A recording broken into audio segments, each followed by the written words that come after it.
Un cordial saludo a todos los oyentes de Radio María. Un día más, con la gracia del Señor, proseguimos el comentario del Catecismo de nuestra Madre la Iglesia. Llevamos ya unos cuantos programas hablando del sacramento de la confesión y hoy nos introducimos en un apartado que dice los efectos de este sacramento. ¿Qué efectos tiene el sacramento de la penitencia, de la confesión, de la reconciliación, que de distintos nombres se le llama a este sacramento? Y son 3 los puntos que el Catecismo destina o reserva para hablar de los efectos del sacramento de la confesión. El primero de ellos es el 1468 y dice: toda la virtud de la penitencia reside en que nos restituye a la gracia y nos une con Él con profunda amistad. El fin y el afecto de este sacramento son, pues, la reconciliación con Dios. En los que reciben el sacramento de la penitencia con un corazón contrito y con una disposición religiosa, tiene como resultado la paz y la tranquilidad de la conciencia, a las que acompaña un profundo consuelo espiritual. En efecto, el sacramento de la reconciliación con Dios produce una verdadera resurrección espiritual, una restitución de la dignidad y de los bienes de la vida de los hijos de Dios, el más precioso de los cuales es la amistad de Dios.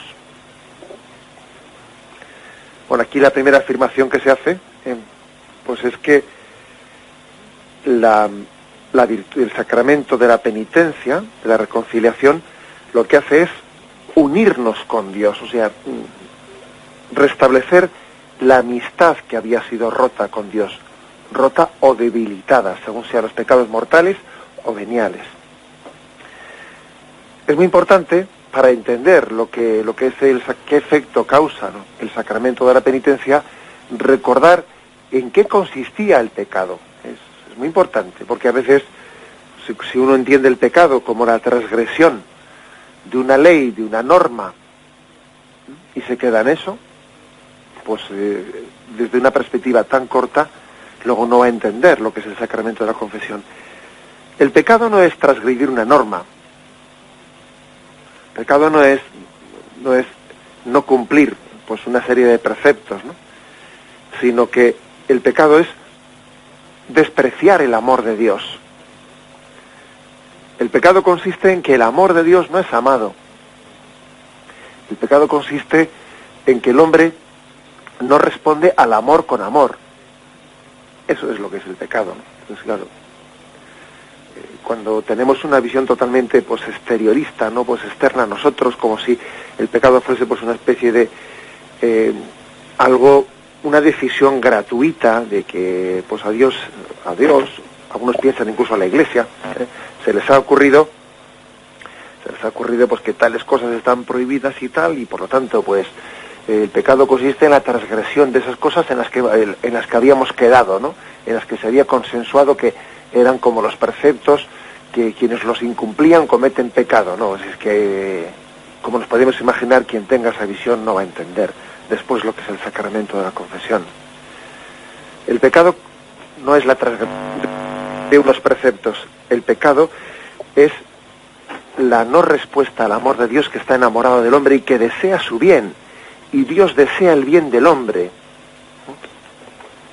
Y el misterio del pecado consiste, por lo tanto, en la no respuesta a ese amor de Dios, en el cerrarse, no dejarse amar, no dejarse querer, que suele ser un problemón que tenemos los hombres, que no nos dejamos querer por Dios. Bueno, este es, por lo tanto, el punto de partida para que ahora entender que se diga la fuerza, el efecto, la virtud de este sacramento consiste en restituirnos, en unirnos a la profunda amistad con Dios, a la profunda amistad con Él. Aquí lo que este punto del catecismo después subraya e insiste es en qué consecuencias tiene eso tan grandes, pues de un bien interior para el hombre, de una paz interior para el hombre, de una alegría interior, de una tranquilidad interior que nada, pues ninguna otra cosa, ¿no?, nos puede dar, ¿no? Dice Jesús en el Evangelio: mi paz os dejo, mi paz os doy, y no la doy como la da el mundo. Los que han recibido, los que han tenido la experiencia de recibir este sacramento en momentos en los que han estado alejados y luego reciben la paz de Dios en este sacramento, saben, han experimentado que hay una paz que no puede dar este mundo. Hay una paz interior que solamente Dios puede dar, ¿no? Que es sellar el corazón del hombre en lo más íntimo, en lo más profundo, ¿no? Aunque haya problemas exteriores, pero sabe que tiene paz interior, que está caminando por donde debe de caminar, que tiene esa alegría de saber que va por el buen camino. Fijaros, el hombre está hecho, ha sido creado por Dios a imagen de la Santísima Trinidad para vivir en comunión. Dios es comunión, ¿no? Padre, Hijo, Espíritu Santo viven en esa perfecta comunión. Pues bien, el hombre ha sido hecho para vivir en comunión, y sólo así va a ser feliz. Ha sido creado para vivir en comunión, pues consigo mismo, en comunión con su propia conciencia, no dándole la espalda, no apagando la luz para actuar de manera que yo me tape, ¿no? Que no sea yo, que mi conciencia no sea testigo de lo que estoy haciendo. No, el hombre ha sido creado para vivir en comunión, primero consigo mismo, en paz consigo mismo. Segundo, en paz con los demás. Tercero, en paz con Dios. El hombre ha sido creado para vivir en comunión. Y por ejemplo, como dice ese refrán, ¿no? El que no está en paz consigo mismo está en guerra con todos los que le rodean. Suele ser así. Cuando uno pues está en paz, no está en paz consigo mismo, proyecta esa falta de paz interior que tiene en los demás, y lo que está haciendo es hacerles pagar a los demás el tormento que lleva él dentro de su corazón. Como él no está en paz consigo mismo, la paga con todos los que le rodean. Y otras veces, cuando no estamos en paz con los demás, cuando tenemos problemas con los demás, pues lo que hacemos es proyectarlo con Dios, y echarle a él la culpa de todos los problemas que tenemos con los demás, ¿no? El hombre ha sido creado para vivir en comunión consigo mismo, en comunión con los demás y en comunión con Dios Padre, Hijo y Espíritu Santo. Bueno, pues así entenderemos por qué el cristiano, cuando se confiesa, cuando recibe el sacramento de la confesión, pues suele recibir una paz y una tranquilidad de conciencia y un consuelo espiritual, pues como ninguna otra criatura humana, ninguna criatura humana en esta vida puede darle. Esa paz que solamente Dios puede dar, ¿no? Porque como decía Santa Teresa de Jesús, solamente Dios puede entrar en el castillo interior, en la habitación interior del castillo, y allí Él puede entrar y darnos la paz y restablecernos la paz. Solo el pecado puede quitarnos la paz, ¿no? Porque en el fondo tú le abres la puerta para que Él entre a la habitación del castillo interior, pero solamente Dios puede restituirla. Solamente Dios puede entrar, como entró con los apóstoles, ¿no? Cuando estaban reunidos, después de su resurrección, estaban reunidos con las puertas cerradas. De repente entró Jesús, se puso en medio y les dijo: paz a vosotros. Ese es el don de la paz, ¿no?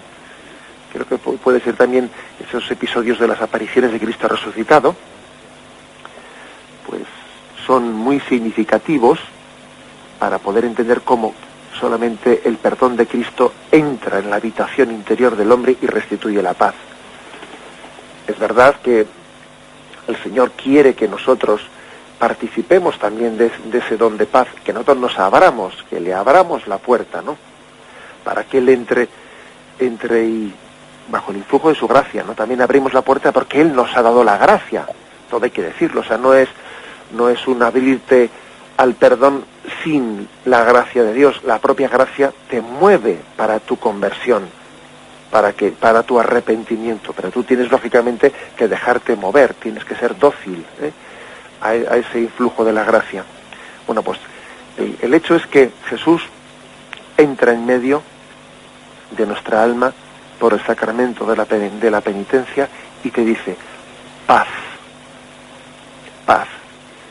Y como cuando se despertó y estaba en aquella barca que parecía que se la tragaban las olas, y los apóstoles, llenos de miedo, le decían: Señor, despierta, que nos hundimos. Y de repente Jesús, al despertarse, pronuncia aquella palabra llena de autoridad, llena de fuerza y al mismo tiempo llena de suavidad, y dice, y manda a la tempestad, ¿no?, que se calle, que se calme, y se calma, ¿no? Pues también así el sacramento de la confesión, Cristo tiene esa autoridad, una palabra de fuerza, ¿no?, para calmar, para dar paz al hombre, para tener consuelo espiritual, para tener alegría. No estamos diciendo con esto que el sacramento de la confesión sea un sacramento que el cristiano pues lo busque, recurra a él para buscar sus efectos psicológicos. Sería una equivocación el que alguien dijese: yo es que recurro al sacramento de la confesión por los efectos psicológicos tan buenos que tiene. No, vamos a ver, no, eso no está bien planteado. Nosotros buscamos el sacramento, recurrimos al sacramento de la confesión, en primer lugar porque Cristo nos busca a nosotros antes de que nosotros les busquemos a Él. Eso es lo primero. Y lo segundo, porque buscamos la petición sincera de perdón a Dios nuestro Padre, y buscamos tener la paz con Él. La paz. Ahora, es verdad que luego de ahí se desprenden una serie de consecuencias. Pues el que está en paz con Dios, pues entra en paz con sus hermanos y entra en paz consigo mismo, y tiene una alegría y una paz interior pues que este mundo no puede darla, como decía antes, ¿no? Os doy la paz, pero no la da como la da el mundo. O sea que el sacramento de la confesión no debe de ser buscado, no debemos de recurrir a él como pues para buscar efectos psicológicos. No, no, señor. De hecho, vamos a ser claros, puede ocurrir que una persona, por lo que fuere, ¿no?, pues por el momento de su vida, porque está en sequedad, porque puede ocurrir perfectamente eso, ¿no?, recurra al sacramento de la confesión, se confiese bien confesado, pero no sienta después esa especie de efectos, como estamos aquí poniendo, efectos que en otras situaciones sí puede haberlo sentido, pero que igual pues él no sienta consuelo interior, sino puede ser que tenga un momento en su vida en el que está en un desierto, pues en un desierto interior, y está siendo probado en una purificación interior del alma. Y así como hay veces que uno va a rezar y suele sentir, pues parece que está casi percibiendo la presencia de Dios y se emociona y tiene influjos también psicológicos en él, ¿no?, influjos de consuelo interior muy grandes. Otras veces uno va a hacer oración y no tiene pues ese tipo de consuelos, no siente, no percibe, y no por eso está rezando peor. Ojo, no se puede medir el influjo de la oración con el sentimiento. Tampoco se puede medir el que una confesión esté bien hecha o mejor hecha por los sentimientos que uno percibe al hacer esa confesión. No, sería un error. Sería un error. Dice, esta confesión la he hecho mejor porque he sentido más tranquilidad, más paz. No, esta vez no la he sentido, luego... No, señor, es decir, no podemos medir el influjo de la gracia por los sentimientos, por las sensaciones sensibles, por lo que sensiblemente podemos percibir, no podemos medirlo. Pero es cierto que cuando Dios da también da esos efectos, eso que dice aquí, esa tranquilidad de conciencia, ese consuelo espiritual, esa alegría que a veces hasta se traduce en lágrimas, ¿no?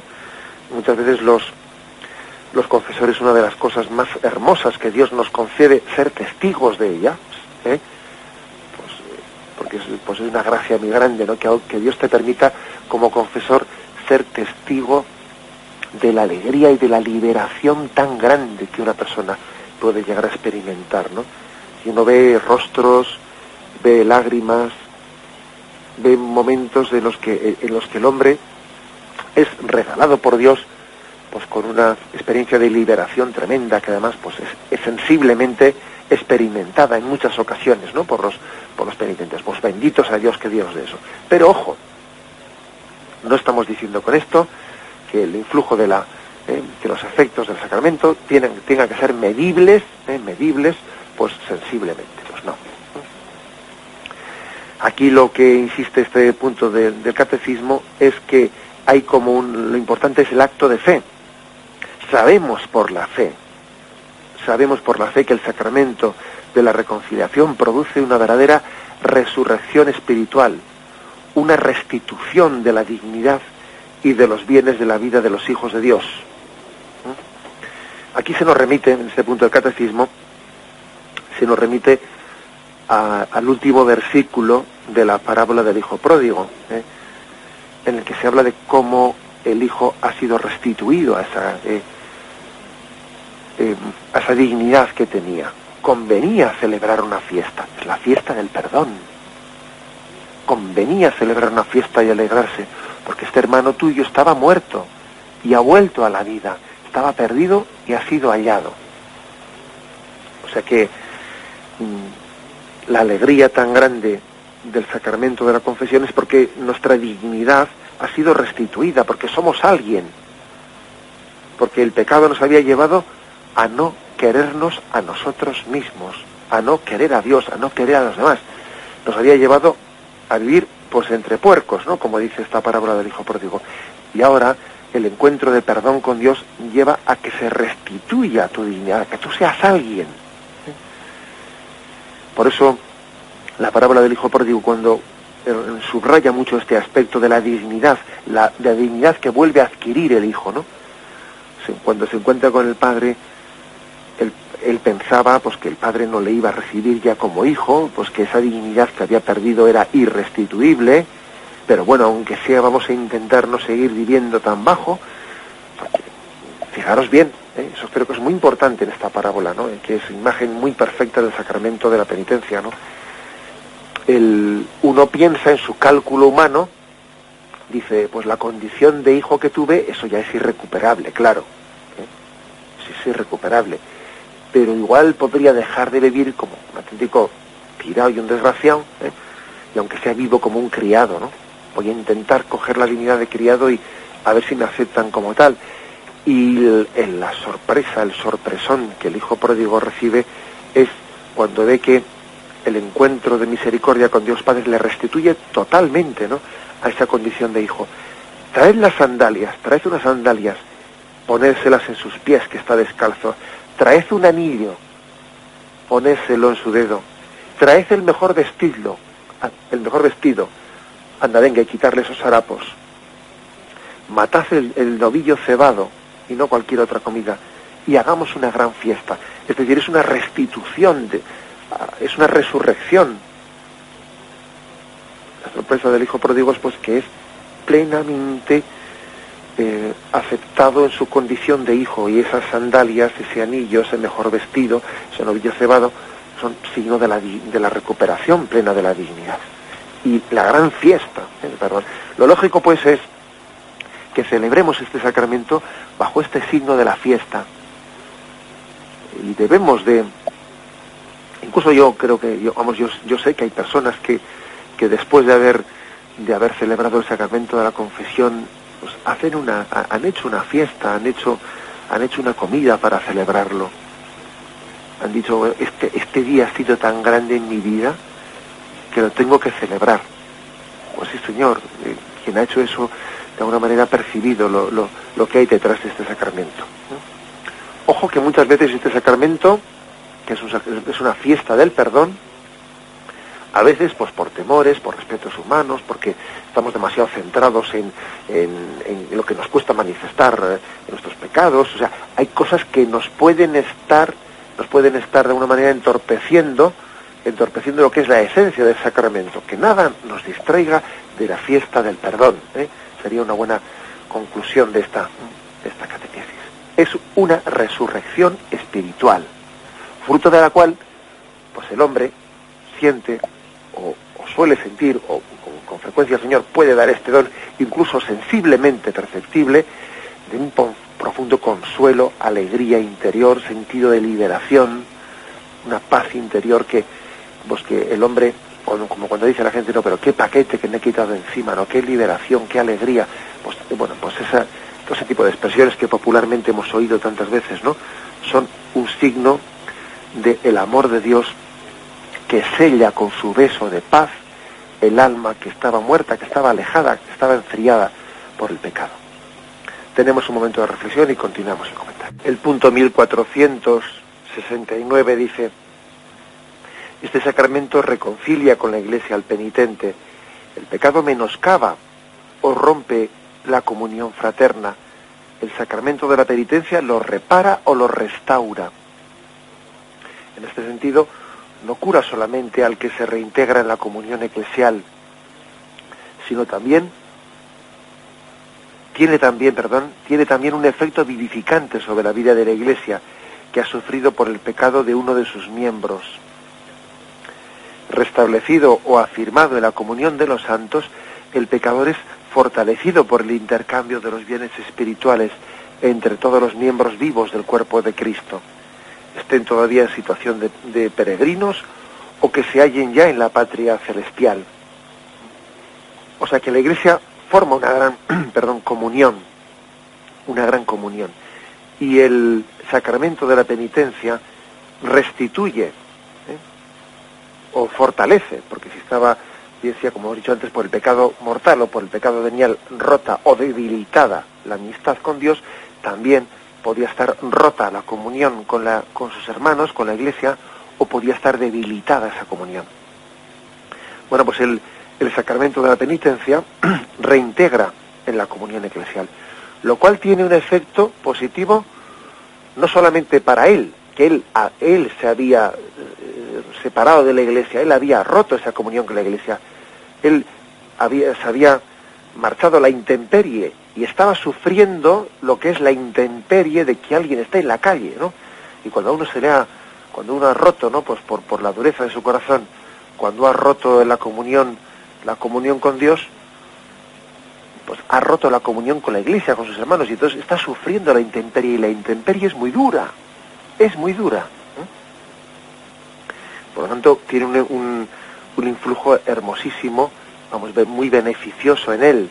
Pero ojo, también lo tienen los demás, porque también la Iglesia había sufrido por su ausencia. Fijaros el texto que se nos da, 1 Corintios 12:26. Si sufre un miembro, todos los demás sufren con él. Si un miembro es honrado, todos los demás toman parte en su gozo. Ahora bien, vosotros sois el cuerpo de Cristo y sus miembros, cada uno por su parte. Pues este es un texto muy claro para que entendamos que también la Iglesia ha sufrido por nuestra ausencia. La Iglesia ha sufrido por nuestra ausencia, es decir, nosotros no nos es igual que nuestros hermanos estén cerca de Dios, hay una carencia muy grande. Porque Dios nos quiere a todos los hermanos unidos. Y Dios también había pensado en ese hermano tuyo para que él fuese un instrumento de gracia para ti. Si él está fuera, si está en la calle, se está haciendo un daño a sí mismo, es verdad, pero también está empobreciendo al resto de los hermanos. Es un mal para él, pero es un mal para todos nosotros, que él falte de casa. Por eso nos alegramos, y también uno tiene la fiesta de que ha vuelto mi hermano. Pues claro que sí, porque su retorno es un bien para todos. Dios también ha pensado en él, para que yo me apoye en él, para que como hermano mío que es, reciba yo a través suyo muchos buenos ejemplos y muchas cosas, por lo cual me alegro mucho de su retorno. No solo me alegro por él, hasta me alegro por mí mismo. Me alegro por la Iglesia, ¿no? Esto es importante, que nos demos cuenta que en la Iglesia formamos todos una cadena, una concatenación, y un santo tiene un influjo benéfico, pues en todos, y un pecador tiene un influjo, pues nefasto en todos. Cuando alguien se entrega a Dios, esa entrega a Dios tiene consecuencias en los demás. Y cuando alguien se cierra la gracia por el pecado, este influjo, ese acto, también tiene consecuencias en los demás. Aquí todos estamos en el mismo barco, estamos montados en el mismo tren. Por eso hay también una fiesta del perdón que supone que la Iglesia es más bella, porque ha regresado otro más de sus hijos. Se ha restablecido. Por otra parte, el pecador es, dice, fortalecido por el intercambio de bienes espirituales, no únicamente con los que estamos aquí, los que estamos en esta iglesia peregrina, sino también con los que están en el cielo, en ambos sentidos, es decir, las almas del purgatorio y las almas de nuestros hermanos que están en el cielo interceden por nosotros para que nos reconciliemos con Dios. Pero claro, también alguien que está alejado de Dios por el pecado, él no está aportando nada pues en favor de las almas de purgatorio, como os podéis imaginar. Sin embargo, cuando alguien es reconciliado y vuelve a la comunión de la Iglesia, ese acto de volver a la comunión es muy beneficioso también para las almas de purgatorio, para su purificación. Aquí hay una comunión, aquí hay un misterio de los vasos comunicantes, ¿no? También las almas de nuestra Iglesia triunfante, de las almas de los salvados en el cielo y de los que están en el purgatorio, interceden por nosotros, por nuestro retorno, porque volvamos a la comunión. Pero el volver a la comunión pues supone algo beneficioso, pues realmente especialmente para las almas de purgatorio y para los que estamos aquí en esta iglesia peregrinante. Y para los que están en el cielo, porque dice, acordaros también, mayor alegría habrá en el cielo. ¿Qué alegría hay en el cielo?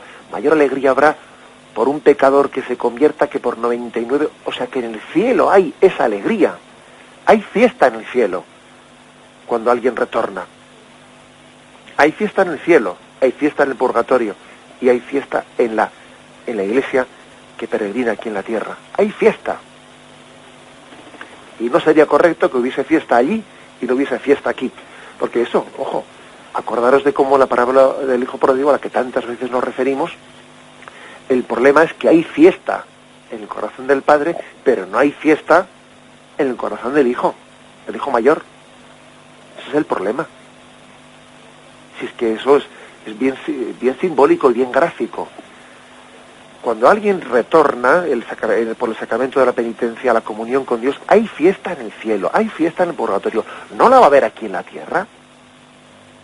¿No va a haber fiesta en la iglesia peregrinante? ¿No va a haber fiesta en quien se confiesa? Pues claro que tiene que haber fiesta.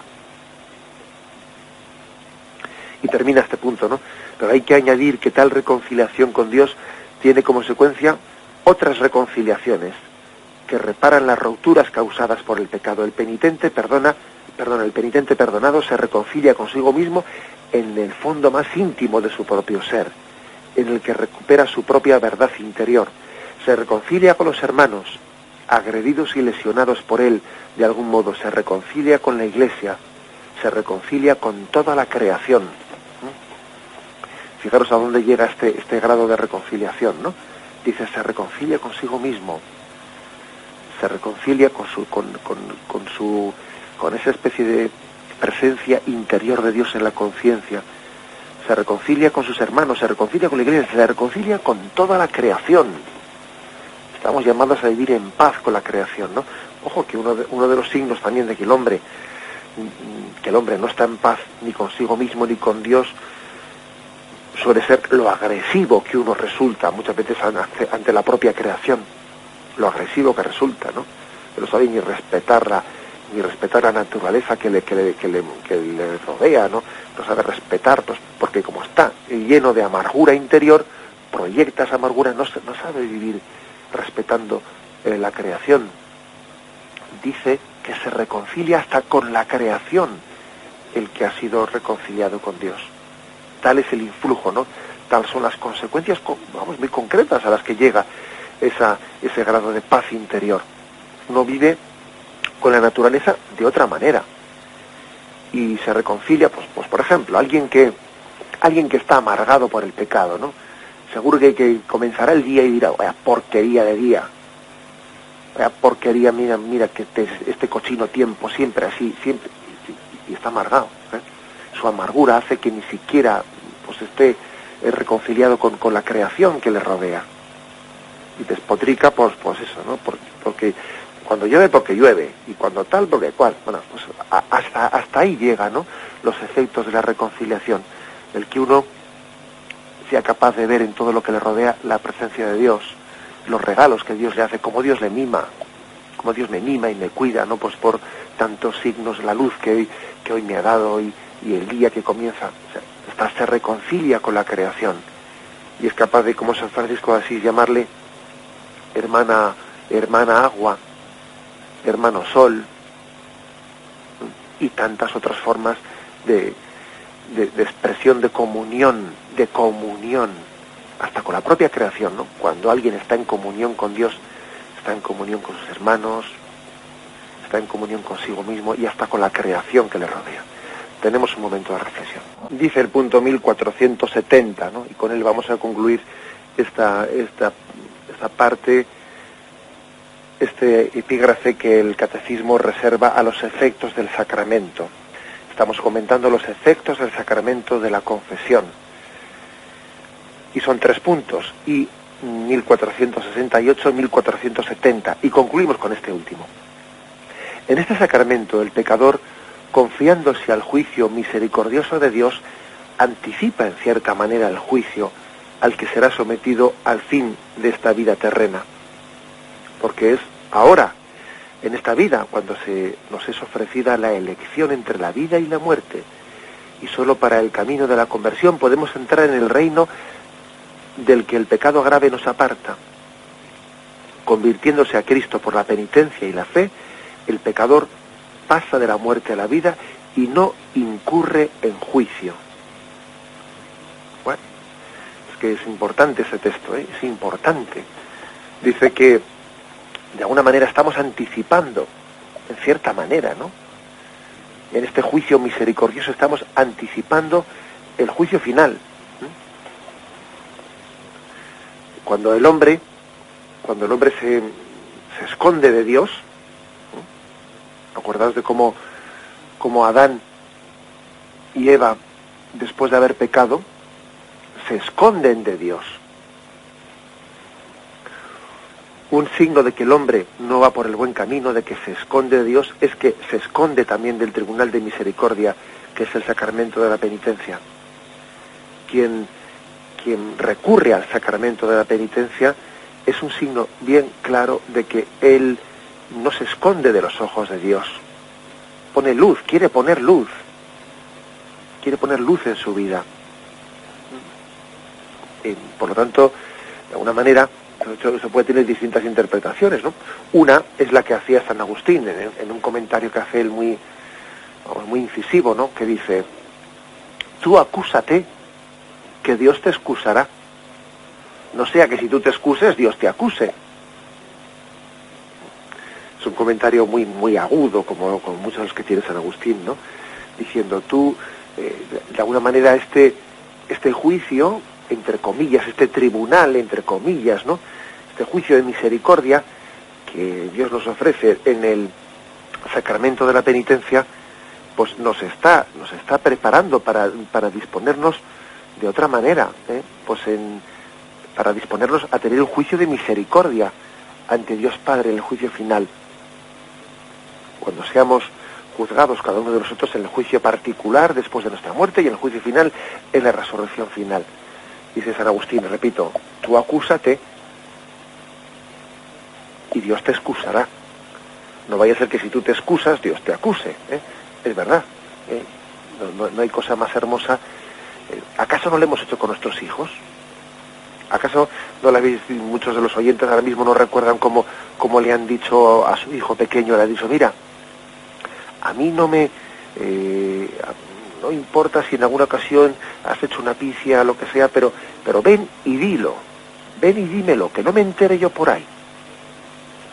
Ten la transparencia de delante de tu padre, delante de tu madre, de decirle, de abrir tu corazón y expresarte claramente, ¿no?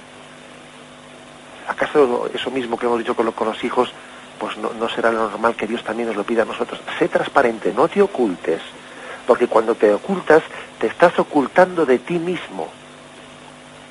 De ti mismo. Te estás ocultando del don de Dios, ¿eh? Por lo tanto, este el recurrir al tribunal de la misericordia, el acusarse, el decir yo pecador, ¿eh? El decir yo pecador es ponerse bajo el signo de la misericordia de Dios, ¿eh? A diferencia de Adán y Eva, que se escondían en el jardín, no porque oían acercarse a Dios, porque percibían que Dios se acercaba. El hombre no debe de esconderse, sino que debe ponerse siempre bajo el signo de la luz de la misericordia. Dice, ¿no?, este punto, porque es ahora, en esta vida, cuando nos es ofrecida la elección entre la vida y la muerte, y solo por el camino de la conversión podremos entrar en el reino del que el pecado grave nos aparta. Hay una capacidad de elección. Yo pongo ante ti muerte y vida. Elige la vida. Ese, por ejemplo, aquí se nos da una serie de textos. Gálatas 5, 19, 21. Ahora bien, las obras de la carne son conocidas: fornicación, impureza, libertinaje, idolatría, hechicerías, odios, discordias, celos, iras, rencillas, divisiones, disensiones, envidias, etcétera, etcétera, ¿no? Quien hace tales cosas no heredará el reino de los cielos. En cambio, el fruto del Espíritu es amor, alegría, paz, paciencia, afabilidad, bondad, fidelidad, mansedumbre, dominio de sí. Elige. Pongo entre ti la vida y la muerte. Y por lo tanto, el sacramento de la confesión es como un anticipo de ese juicio en el que Dios ha puesto ante nuestra presencia, ante nuestros ojos, ¿no? Es como si en el momento del juicio pusiese ante nuestros ojos todo lo que ha sido nuestra vida, y nos hiciese ver cómo continuamente hemos estado optando entre muerte y vida, sin darnos cuenta, o dándonos cuenta, pero es cierto que durante toda nuestra vida, en todas nuestras acciones, estamos de hecho, de facto, estamos continuamente optando entre la vida y la muerte, la gracia y el pecado, el bien y el mal. Y entonces, esa elección que de hecho se está dando continuamente, ¿no?, continuamente en nuestra vida, de hecho en el sacramento de la confesión se nos dice: tienes tiempo de elección, todavía estás en este momento de poder elegir. Después de haber fallecido, después de la muerte, ese tiempo de elección habrá concluido, pero ahora estás a tiempo. Elige la vida, adhiérete a ella, y por eso precisamente tiene esa fuerza tan grande de rescate el sacramento de la confesión. Por eso termina diciendo este punto, que el que se acoge a este sacramento no incurre en juicio. Es una expresión del Evangelio de San Juan, capítulo 5, versículo 24, que aquí dice: en verdad os digo, el que escucha mi palabra y cree en el que me ha enviado tiene vida eterna y no incurre en juicio, sino que ha pasado de la muerte a la vida. ¿Qué quiere decir eso de que no incurre en juicio? Hombre, todos seremos juzgados, ¿no? Pero esa expresión dicha en este contexto por San Juan, no incurre en juicio, pues quiere decir pues que él mismo se acusa. Es decir, si, por lo que decía San Agustín, ¿no?, si tú te acusas, Dios te excusará. No incurre en juicio quiere decir se confiesa, se declara, ¿no?, se declara el culpable, y entonces se pone bajo el signo de la misericordia de Dios. No incurre en juicio, sabe perfectamente, ¿no? No es como cuando alguien va a un tribunal y dice: a ver si me dan la razón. Fijaros bien, ¿no? A veces vamos así ante un tribunal, a ver si el juez me da la razón. No, si es que aquí la cosa es distinta. Aquí uno se pone ante un tribunal de misericordia y dice: Señor, si sé que la razón la tienes tú, si yo soy pecador, yo vengo sencillamente a acusarme y a ponerme bajo la sombra de tu misericordia, ¿no?, y de tu amor al hombre. Pues es que es distinto. Aquí por eso dice aquí: no incurre en juicio, porque el que se acusa se pone bajo la sombra de la misericordia de Dios, que excusa. Sé tú tu propio fiscal para que Dios sea tu abogado defensor, podríamos decir así, aplicando estas palabras de San Agustín. Bien, dejamos aquí el comentario que hemos hecho del Catecismo Adelante, me despido con la bendición de Dios Todopoderoso. Padre, Hijo y Espíritu Santo, descienda sobre vosotros. Alabado sea Jesucristo.